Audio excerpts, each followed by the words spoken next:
Good evening, everyone, and thank you for joining us tonight for New Yorkers for Safer Streets discussion with Representative Carolyn Maloney, who represents New York's 12th Congressional District, located in New York City, including most of the east side of Manhattan, Roosevelt Island, and extending across the East River into the boroughs of Queens, including Astoria, Long Island City, and parts of Woodside, and Brooklyn, including Greenpoint.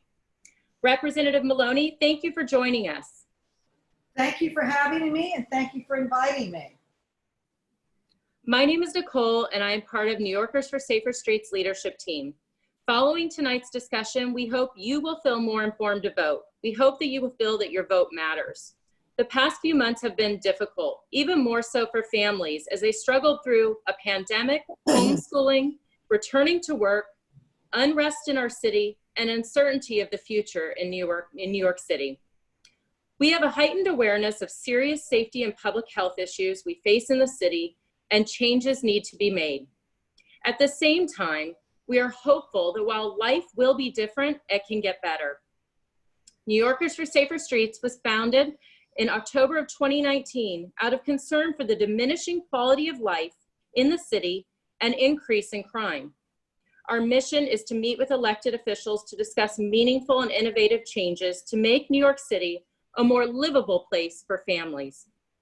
The pandemic and need for change has only made our resolve stronger and our concerns more urgent. Looming budget cuts and dire financial forecasts have increased our anxiety in New York City. Collectively, we wonder what our future holds and how New York will fare in the coming months and years. Some of you have left, and many who love this city are finding themselves struggling with the trade-offs inherent in the decision to stay. Representative Maloney, I appreciate you joining us tonight with the primaries coming up and everything else happening right now. I know things are very busy, as are our parents probably coming out of homeschooling today with just 2 weeks left in school. So we're going to dive right into the questions that we've received. We're going to start off with, share with us your top priorities upon, if reelected, when heading back to Congress.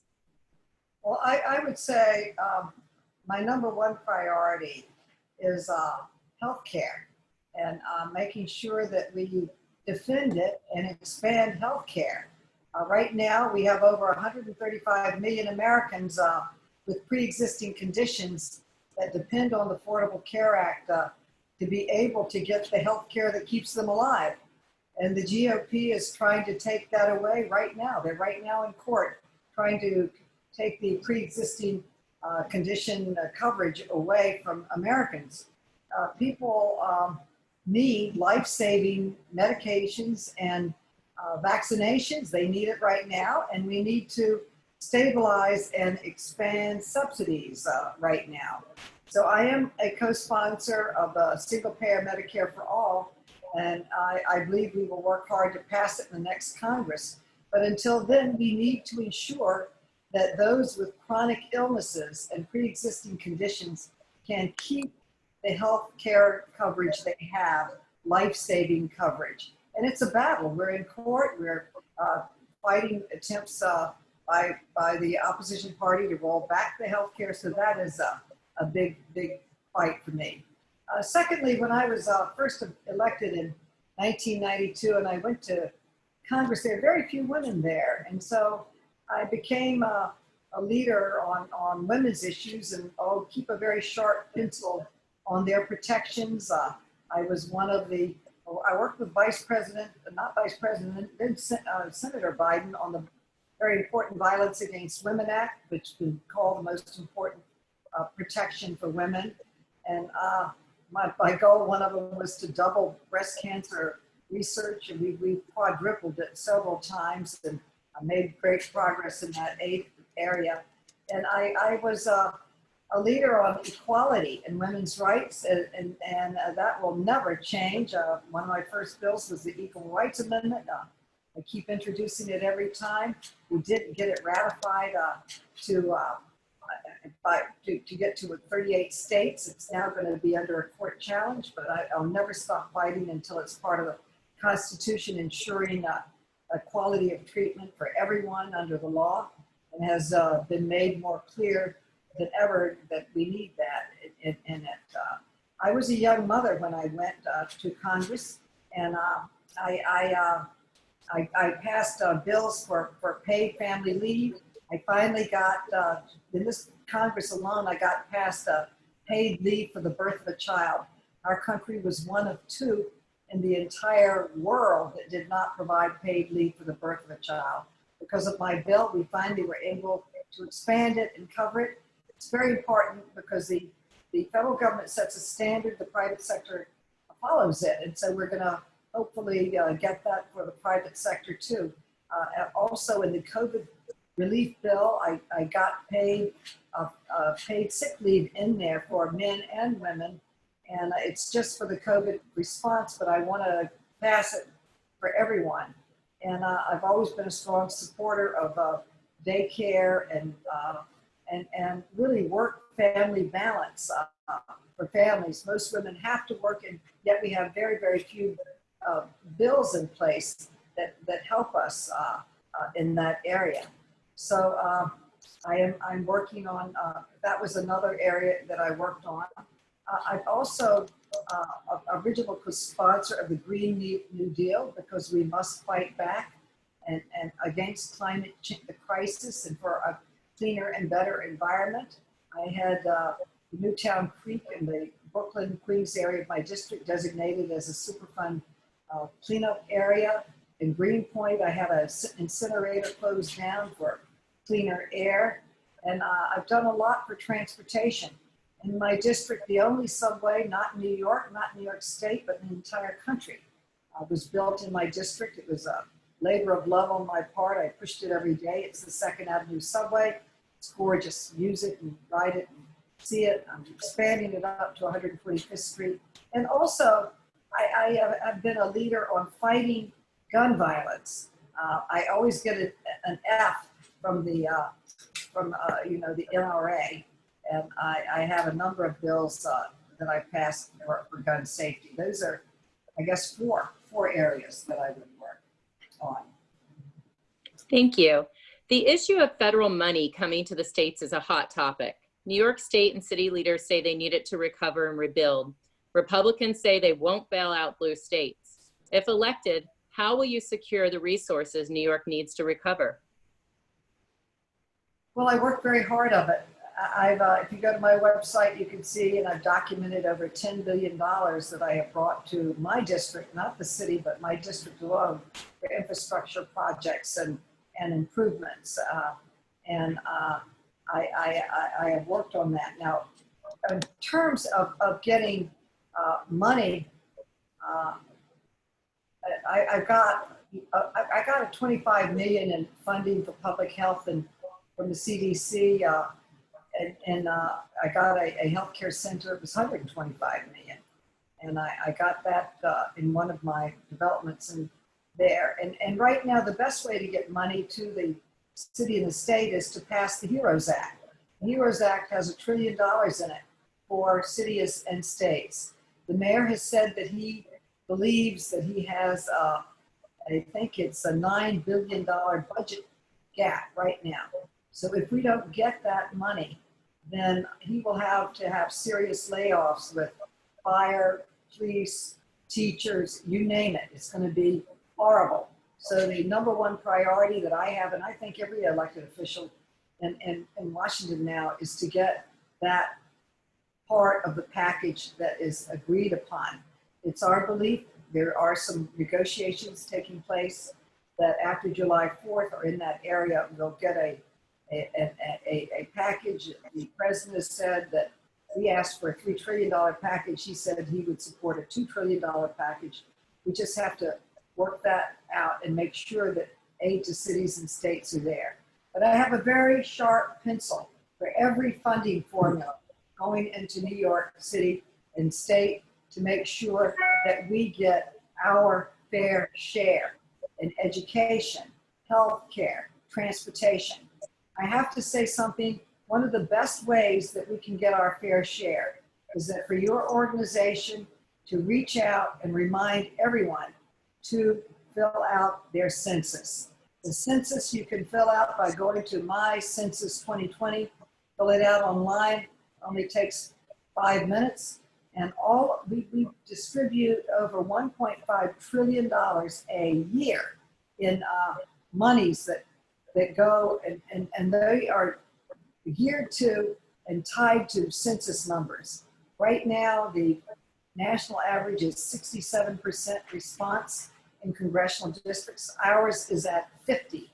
So we have to get those census numbers up. So I urge everyone listening to vote for themselves, spend 5 minutes on themselves, helping themselves, their neighborhood, by just filling out your census form. And the funding formulas are, we'll put it in the chat. We'll put it in the chat where you go, more information on it. But that's one way that we can all be part of the civic effort to get more money to our areas. If we don't fill out our census form, we're shooting ourselves in the foot, because that's the money that goes to transit, healthcare, health hospitals, and very importantly, education, our education formulas. So I want to urge everybody to do that. So we're working hard and getting it done. Thank you. And yes, everyone that heard that, definitely fill out your census. I can assure you it only took me probably 10 minutes. And as busy parents, we don't have a lot of time. So we like to hear that things are quick and easy to do. So let's move on to the next question about small businesses. This is a great concern, and many parents and many members for New Yorkers for Safer Streets own small businesses. They are also a key contributor to what makes New York City so special and vibrant. What is your vision to get small businesses through this time, and how do we prevent more from closing? So many streets on the Upper East Side alone, and I'm sure in other parts of your district, are just seeing one after the next close down and empty storefronts for years and years. So families want to know, what can we do, what can Congress do to prevent this continued decline? I would say right away, we are going to be moving to phase 2 on Monday. And phase 2, to be dependent, is that we've all got to wear our masks, our gloves, and social distance.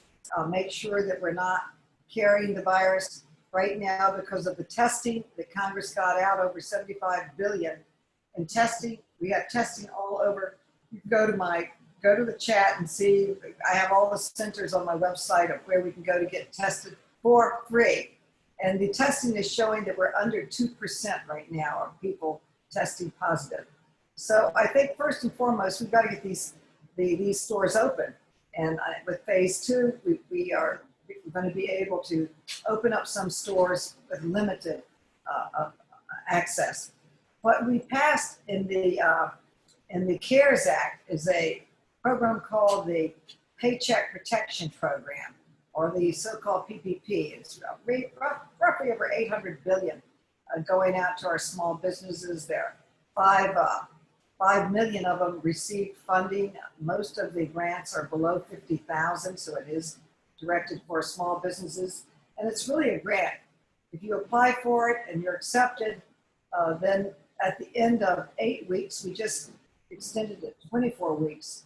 If you keep, I guess it's now 60% of the people on working to the end, then you get reimbursed. You can use 40% of it now for rent and utilities. And this is a program really geared to keep small businesses moving forward, keeping people employed. And while the rollout was not as smooth as it should have been, thanks largely to the administration, when we rolled it out, they rewrote the guidelines twice. Can you imagine?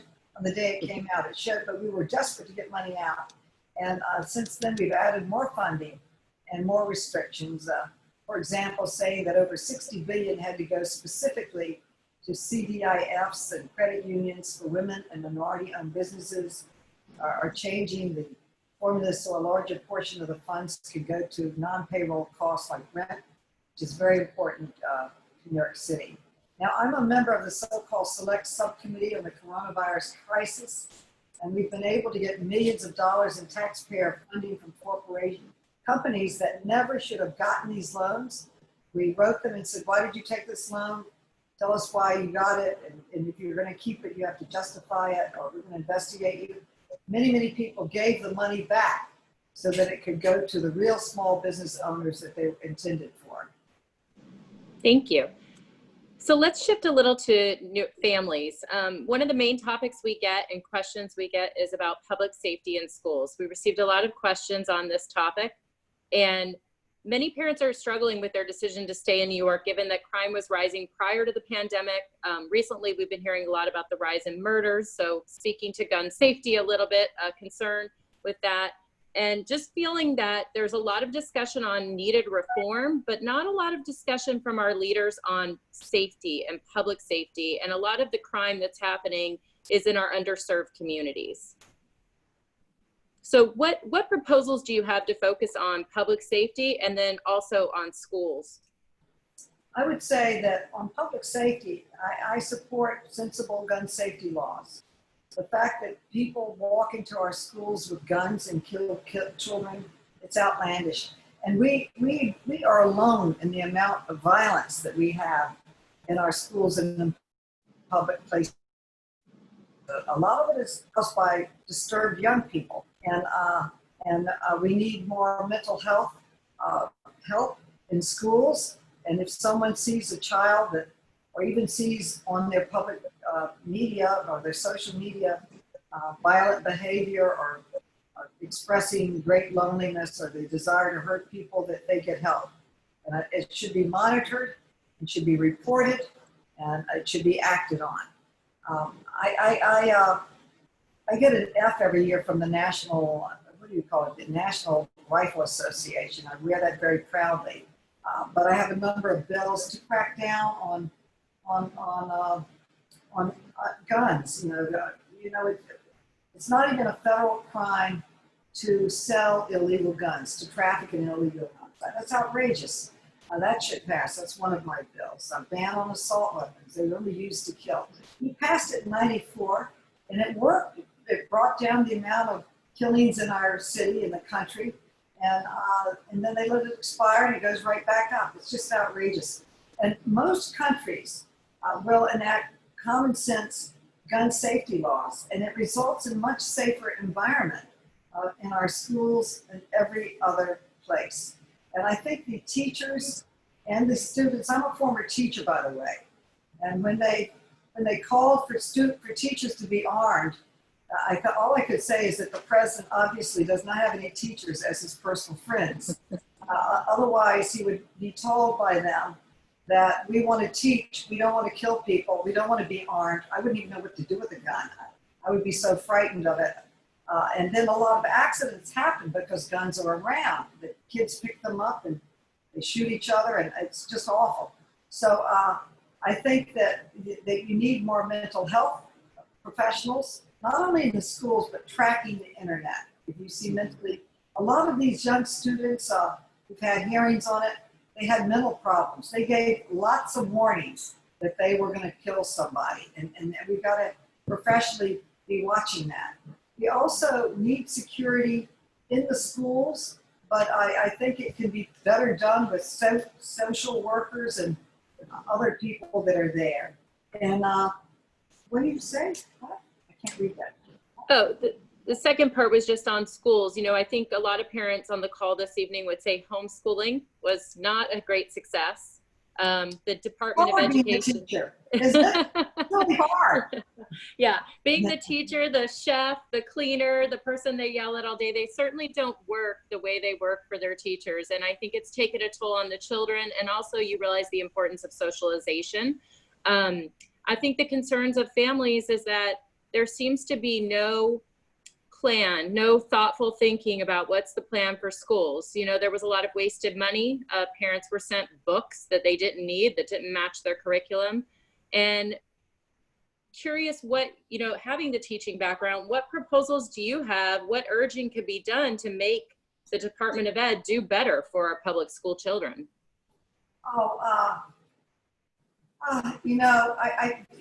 Education is a local deal, and it should have input from not only the local leaders, but the teachers and the communities. And I think that having a strong parent workforce or volunteer force in the schools can make all the difference in the world. Teachers are overworked, underpaid.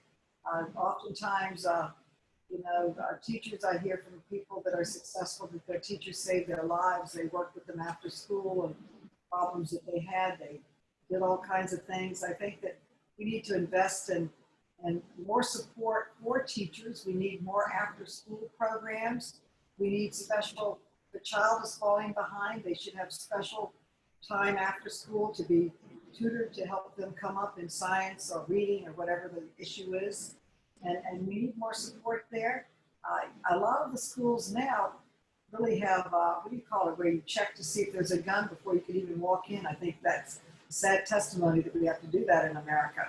But it's all tied together in many ways. If we could do background checks, it's so easy to get a gun. All you got to do is just order it. You can order it through the mail. And we should have background checks, and we should crack down on illegal guns. We should go after the guns, I would say, take them off the streets. If you are licensed, if you're an officer of peace or whatever, then yes, you're in a small business, you want your gun, but it should be licensed, and we should get rid of all these guns. Basically, if guns made us safer, we would be the safest nation on earth, and we're far from it. We're the most dangerous. We alone have all these mass murders in our schools, of all places. And I keep fighting for gun safety. I thought after the little kids were murdered in daycare and kindergarten, they'd act. They didn't act. Then you thought they'd act after the massacre in Florida. I guess it was 2 years ago. And they just never act. I would say that when you go to vote, that one of the things you look at is a candidate's background on safety. Secondly, we are the highest funded, believe it or not, per student than any other. I read this. I assume it's true.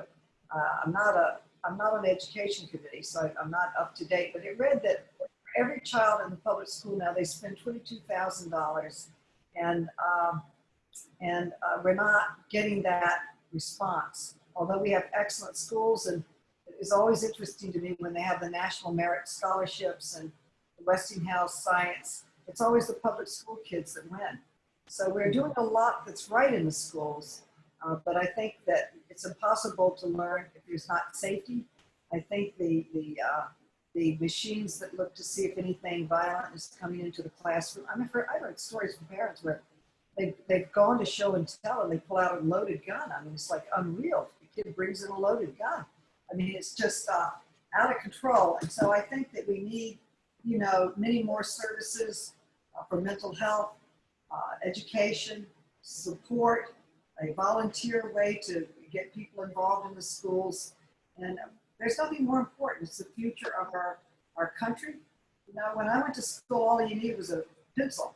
Now you've got to have a computer. Our schools have got to be wired with the computers, because our young people are not competing with the kids in the school or even in America. They're competing with bright young people from around the world with the new technologies going forward. And high tech and computers have to be, every child's got to have a computer. If they can't afford it, we've got to provide it to that child. And we have to really, I think, up our teaching. We do a lot on promoting women and sciences, and we need to promote men in it too. We need more scientists and people looking for answers. My office is telling me that I have another Zoom that I've got to get on. I could talk to you all night because you're asking questions. Well, let me just throw out one last question in closing then, because I think you addressed a lot of the other questions. In closing, what makes you the best candidate to represent families in New York City? Well, I would say that we are at a time of crisis. We are confronting the coronavirus crisis, and this is a time that we really need tested leadership, solid, reliable leadership in Washington, or representation in Washington, with people who can actually get things done. I was recently endorsed by the New York Times, the Daily News, and rated #1 in leadership in Congress by GovTrack. And so I have a record to run on, things that I've actually accomplished. I think the easiest way to judge someone is not what they're going to do in the future. What have they done? But because what they've done will tell you what they're going to do in the future, how hard they work. Can they actually get things done, or are they just talkers? So I get things done. I authored and passed last year the 9/11 health and compensation bill. I authored and passed a bill that has been called by RAIN, the largest anti-rape organization in our country. They called my bill the most important anti-rape bill in history. I authored and passed a bill saving you, the consumer, not this year, but a few years ago, over $10 billion a year in unfair, deceptive, abusive credit card practices. And I put in a bill for the overdraft bill to crack down on that. And I've delivered to our neighborhoods over $10 billion in infrastructure money creating good jobs. So I have a record to run on of solid accomplishment, and have been rated by outside organizations for that accomplishment. And I've been elected by my peers, the people who know me the best that I work with in Congress, to head as the first woman. Everything I've done, I've been the first woman. I think it's only because the doors opened and gave us a little more opportunity. My grandmother was brilliant, my mother was brilliant, but they never worked because women didn't work back then. Now we have the opportunity to be both mothers and wives, and to contribute with our other passions that we may have in work. So I now head one of the most powerful committees in Congress, the Oversight Committee, which is charged with all of the pressing issues before Congress. And in that position, I have a stronger voice, or I'd say a more powerful voice to get things done. I love talking to people, learning from people. I just have to share this and I have to leave. I often get awards for having written the most bills. So they're always asking me, where do you get all these ideas? And I truly say, I get it from the people I represent.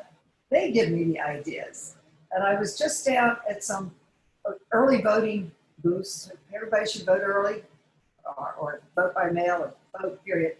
But one of the people working there, he gave me this terrific idea. He said, we're trying to get manufacturing back here in America. He said, you should get a tax deduction for manufacturing in America. And that makes sense because we can't compete to places where they pay someone 10 cents a day so their products are cheaper. But I want to share this. I think it's very important. It shows creativity too. I used to have a task force on fashion, and I represent the fashion industry, and they're good jobs. I want to keep them. But when we ran out of PPE and we couldn't import it, and people were dying, and the nurses were walking in with garbage bags, they've endorsed me, by the way, and we got together with this task force and said, let's develop it. So working with the city, we set up 4 places that were manufacturing immediately. This was the middle of a crisis, so it was like the social distancing, how do you do it? People were working out of their homes, and we started making the gowns and the masks here in New York. Now the groups that we helped start are telling me that they're not ordering from them now. Now they want to go back to China or Indonesia, where it's much cheaper. And I've been thinking, this is crazy. We didn't have it. We needed to really set up manufacturing, which we did brilliantly with our brilliant workers to get it done. And this would meld with that. I think I should put in a bill that says, 5%, 10% of our PPE, personal protective equipment, has to be produced here so that we don't get caught naked again without it, so that our nurses and frontline workers were literally dying from COVID, but give them a tax break too for doing it so that they can compete. So that came out of talking to a constituent today. So I'm sure in more conversations we'll have. Yes, definitely. Representative Maloney, I know you have to go. We may send you a few follow-up questions that came in tonight that we didn't get to, so we can get back to our audience. But thank you so much for joining us. We really appreciate it. And a reminder to everyone on the call, make sure you vote. It's so important. I know too many parents say, my vote doesn't matter. Your vote does matter. And those of you that aren't parents that are also joining us, that are friends of families, everyone's vote matters. And it's important to feel good when you walk in and make your vote and pick who you want on the ballot versus feeling uninformed and indecisive. So we hope these forums have been helpful, and we will continue to do these in the coming months. Thank you, and send me some good ideas for bills on work-family balance. We need it, right? Yes, we do. Thank you for that. And thank you to you. everyone. Have a wonderful night. Bye-bye, everybody.